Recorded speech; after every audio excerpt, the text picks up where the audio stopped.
Hello, you're watching A News. I'm Dilek Tuna. Here are the top stories for the hour. World leaders send messages of support on Ukraine's Independence Day. Protesters in Tel Aviv demand a hostage deal and Gaza ceasefire. The Shanghai Cooperation Organization Secretary General shares highlights of the upcoming summit.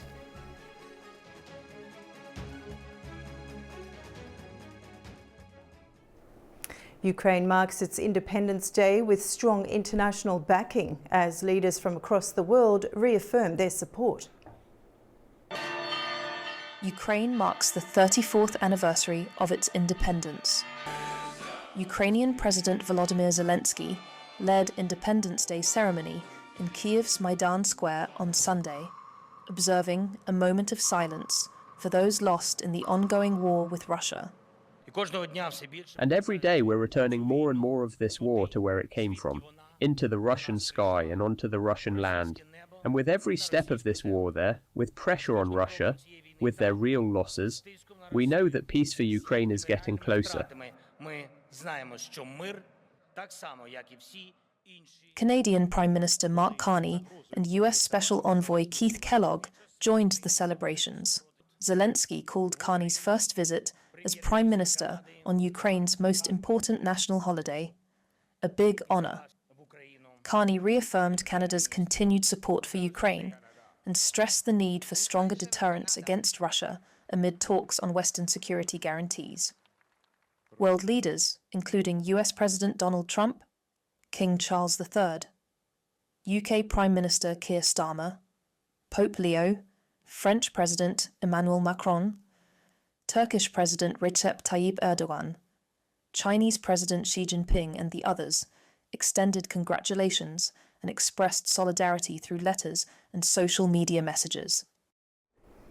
Ukraine has stepped up cross-border drone attacks on Russia, targeting key energy infrastructure. Moscow says a nuclear plant was forced to reduce capacity, while a fuel export hub was also set ablaze. Russian officials say overnight Ukrainian drone strikes damaged a transformer at the Kursk nuclear power plant, cutting output from one of its units by half. No casualties were reported and radiation levels remain normal. In the Leningrad region, debris from downed drones sparked a fire at the Novatek fuel export terminal in Ust-Luga. Russia and Ukraine exchanged 146 prisoners of war from each side on Sunday under the mediation of the United Arab Emirates. According to the Russian Ministry of Defense, the freed Russian prisoners are currently receiving psychological and medical support in Belarus. At the same time, Ukraine returned 8 Russian citizens from the Kursk region to Moscow. The exchange highlights ongoing diplomatic efforts between the two sides to secure the release of detainees. Hundreds gathered in Tel Aviv demanding a deal to free hostages still held in Gaza. It comes as Israel calls up tens of thousands of reservists, despite a ceasefire proposal on the table. Hundreds of protesters rallied outside Israel's military headquarters in Tel Aviv on Saturday night, calling for an end to the war and the release of hostages still held in Gaza. Families of those kidnapped joined activists holding up pictures of their loved ones, chanting and beating drums. Many accused Prime Minister Benjamin Netanyahu of dragging out the conflict instead of striking a deal. We are here to protest against the Israeli government and specifically about Benjamin Netanyahu sabotaging again and again a deal of releasing the hostages and bringing them back home. We want all the hostages back home. The ones that are dead to be buried as proper, and the ones that are alive back to rehabilitation. We want them home, and we want them home now. The demonstrations came just days after Prime Minister Netanyahu said Israel would begin immediate negotiations with Hamas, telling soldiers in Gaza that plans to capture Gaza City and defeat the group were still moving forward. We're demonstrating and trying to exert pressure on our government to abandon its plans to recapture Gaza for the 4th or 5th time and do a comprehensive deal that would release our hostage and end this war. We believe this war has no merits. There's nothing that he can achieve now. We think the government should go to election, and we should do an election soon and just get it over with. On Wednesday, Israel's military called up 60,000 reservists, a sign the government is pressing ahead with a major operation. The mobilization is expected to take weeks, creating a narrow window for mediators to work on a new ceasefire proposal. That plan calls for a 60-day truce, the release of 10 surviving hostages and 18 bodies in exchange for around 200 long-serving Palestinian prisoners. Israel says about 50 hostages remain in Gaza, with only 20 of them still alive. As negotiations stall, the families of those still held captive say time is running out. The UN has confirmed famine for Gaza for the first time in Middle Eastern history, with over 500,000 people facing starvation under Israel's tightened blockade. Palestinian officials say more than 280 people, including children, have already died from hunger. A humanitarian catastrophe in Gaza is deepening. With food, fuel and aid sharply restricted, families are being pushed to the brink of starvation. Since March 2nd, when the first phase of a ceasefire between Israel and Hamas ended, Israel has tightened its blockade on Gaza, sharply reducing the entry of food, fuel and humanitarian aid. I want to get food for my children so I can feed them. Making a living is hard, as you can see. The crossings are closed. There's nothing we can do. The situation is difficult. The economic situation we're in is hard. I come here to feed my children. I come early in the morning to stand in line until noon. Since the collapse of the ceasefire earlier this month, conditions have deteriorated. A new UN report confirms famine in Gaza, the first such declaration in the Middle East since the system was established more than 2 decades ago. Be in no doubt that this is irrefutable testimony. It is a famine, the Gaza famine. It is a famine that we could have prevented if we had been allowed. Yet food stacks up at borders because of systematic obstruction by Israel. It is a famine within a few hundred meters of food.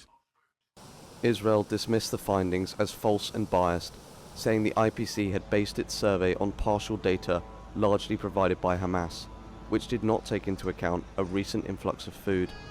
Israeli Prime Minister Benjamin Netanyahu said the report was an outright lie. According to Palestinian health authorities, more than 280 people, including children, have already died from starvation and malnutrition. The UN warns that hundreds of thousands more remain at risk, with preventable deaths expected to rise unless access to aid is urgently restored.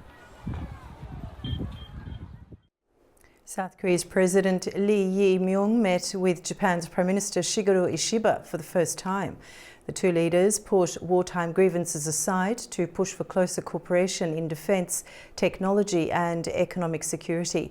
It was also to show Washington a united front against regional threats from North Korea and China.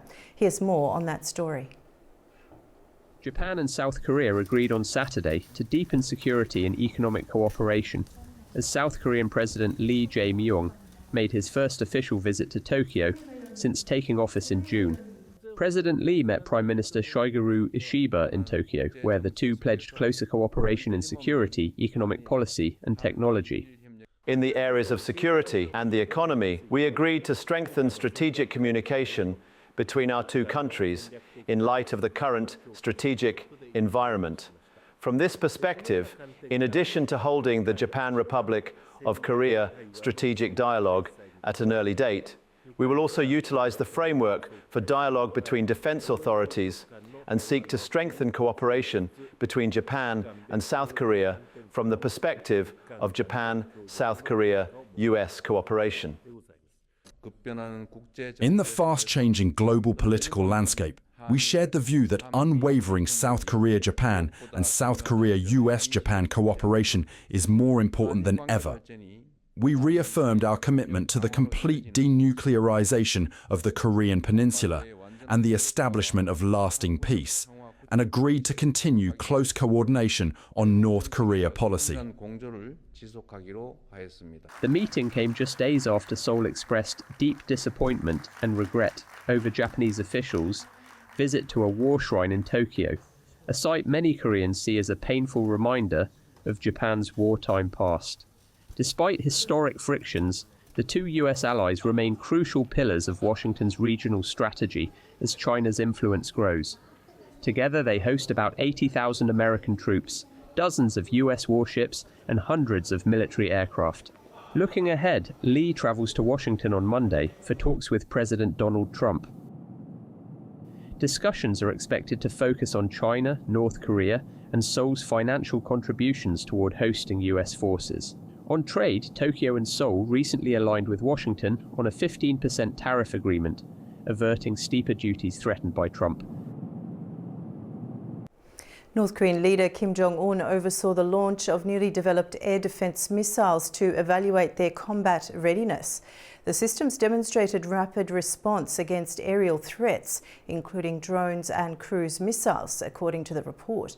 The test came a day before a planned summit between US President Donald Trump and South Korean President Lee Jae-myung.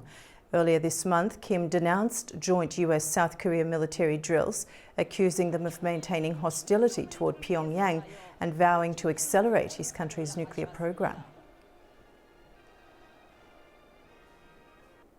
Leaders from across Asia, Europe and beyond are preparing to gather in Tianjin for the Shanghai Cooperation Organization's 2025 summit. The meeting is expected to produce key political and economic documents, including a 10-year strategy and the Tianjin Declaration.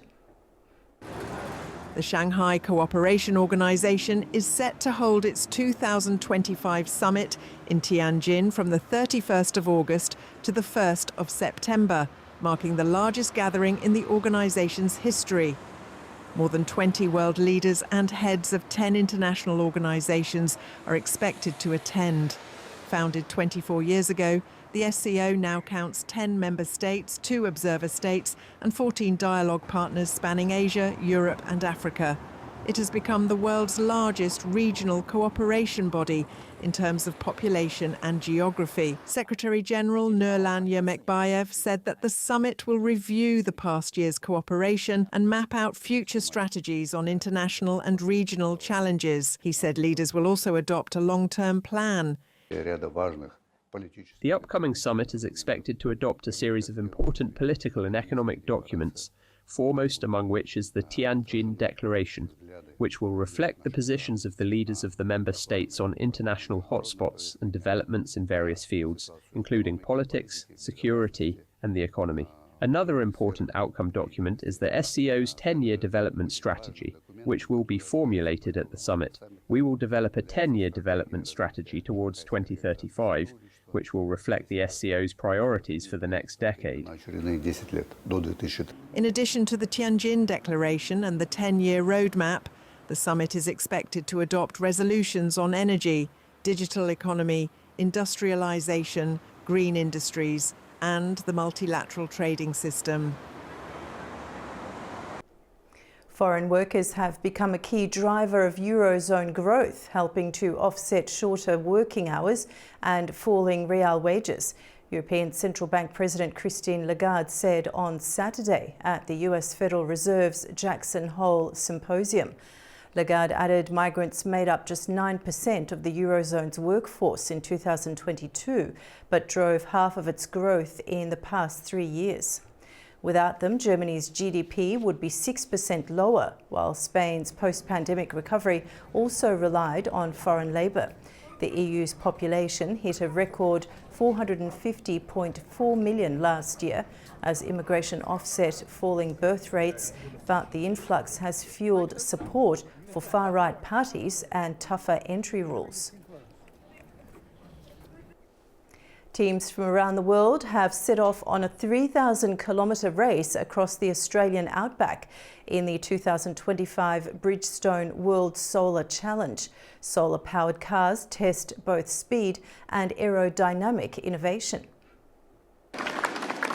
Teams from around the world set off on Sunday from Darwin to begin the 3,000-kilometre 2025 Bridgestone World Solar Challenge. The race features solar-powered electric vehicles with the finish line in Adelaide, South Australia. Oh, no, I don't feel like that at all. I feel like it's good to see lots of different things. It's especially awesome to see younger teams in and be supportive of them, and especially since they've come such a long way, and we want to sort of give them a good old Darwin send-off. I think that's really important.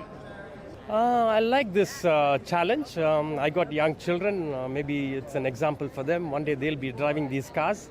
Yeah, sure, they're going to go into some university in Australia. Darwin was buzzing with excitement as spectators lined the start, turning the city into a hub of race day activity. The event is one of the most prestigious solar car competitions in the world, encouraging teams to develop sustainable and climate-friendly technologies for the automotive industry. Something to do, something to have a look at. Pretty cool to see all the different styles of cars that have come out and how they've designed, and just something to come and have a look at.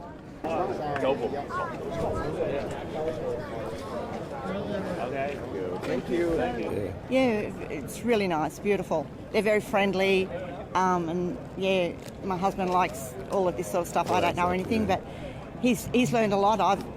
He hasn't learned a lot. I've learned a lot. I knew a little bit about them, but it's surprising the technology under when they lift up the top and you see all the stuff. It's tiny little battery, spare little battery, and a little something of this, and no windscreen wipers, and. In the segment dubbed the Battle of the Fins, 4 leading teams unveiled new fin technology on their solar cars. The innovation improves vehicle stability, enhances aerodynamics, and allows for higher speeds under favourable wind conditions.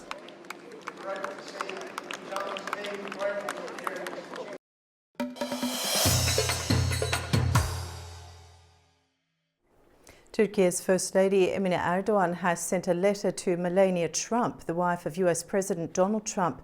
In her letter, she called for the same humanitarian concern shown for Ukraine to also be extended to the crisis in Gaza. Emine Erdogan noted that in Gaza, a child loses their life every 45 minutes and that the identities of thousands of children cannot even be determined. She described this as the most severe genocide of our time. The First Lady also urged Melania Trump to send a letter to Israeli Prime Minister Benjamin Netanyahu, stressing the importance of such a move. Emine Erdogan added that while it's already too late for thousands of children, there is still hope for more than 1 million children in Gaza who have survived.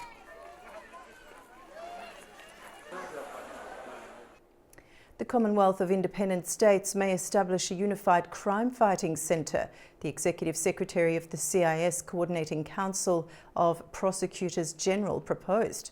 Speaking at the International Conference of the Prosecutor General's Office of Azerbaijan, Yuri Zadanov highlighted challenges such as drug trafficking, smuggling, property crimes and cybercrime, emphasising the need for member states to share expertise and enhance prosecution capabilities. The centre would facilitate studying legislation and practices across CIS countries to strengthen coordinated efforts against crime.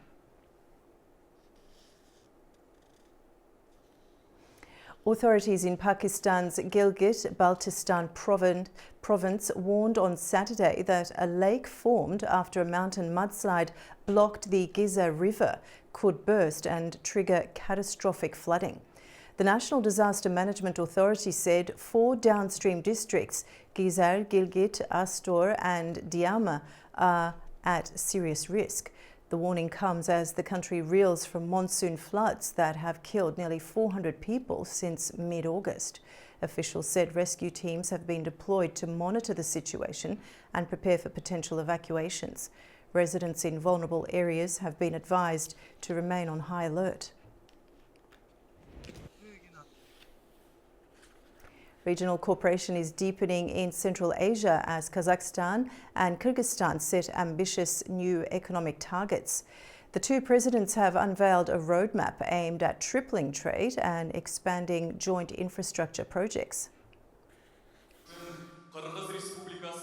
Kazakhstan and Kyrgyzstan have agreed to boost their bilateral trade turnover to $3 billion within the next 5 years. Presidents Kassym-Jomart Tokayev and Sadir Japarov announced at a joint press conference in Bishkek on Friday. Tokayev said the goal builds on strong momentum, with trade reaching $1.7 billion last year and showing positive results in the first half of 2025. To achieve the target, the two sides signed a special roadmap and outlined several priority projects. Among them is the planned launch of an industrial trade and logistics complex on the Kazakh-Kyrgyz border next year, as well as the creation of a wholesale distribution centre for agricultural products in Kazakhstan's Almaty region. The leaders also stressed the importance of agriculture, which already accounts for 25% of trade, and agreed to enhance cooperation in infrastructure, including construction of a road from Almaty to Issyk-Kul. Tokayev highlighted Kazakhstan's long-standing economic role in Kyrgyzstan, noting $1.4 billion in investments over the past 2 decades, including in socially significant projects. He further expressed Astana's support for Kyrgyzstan's bid for a non-permanent seat on the UN Security Council in 2027 to 2028. Japarov, for his part, welcomed the favourable political climate between the two neighbours, saying it provides a solid foundation for growing trade, attracting investment and strengthening cultural humanitarian ties. S&P has revised Kazakhstan's sovereign credit rating outlook from stable to positive, while affirming the rating at BBB-. That's according to the Ministry of National Economy. The decision reflects steady progress in institutional and economic reforms, including new budget and tax codes and stricter fiscal rules. S&P noted Kazakhstan's strong net external creditor position, supported by low external debt and sizable reserves, as well as reforms to diversify the economy and reduce reliance on oil revenues. 30 young students from Azerbaijan achieved places at some of the world's leading universities as part of a BP Azerbaijan initiative. Some of those universities include Cambridge, Imperial College London and the National University of Singapore. The event was hosted on Friday, where students were handed certificates, and BP's Regional Vice President, Bakhtiar Aslanbeyli, congratulated them for their hard work. The event was made possible through the collaboration of BP Azerbaijan and Roof Academy, highlighting years of initiatives to nurture local talent, particularly students from low-income families.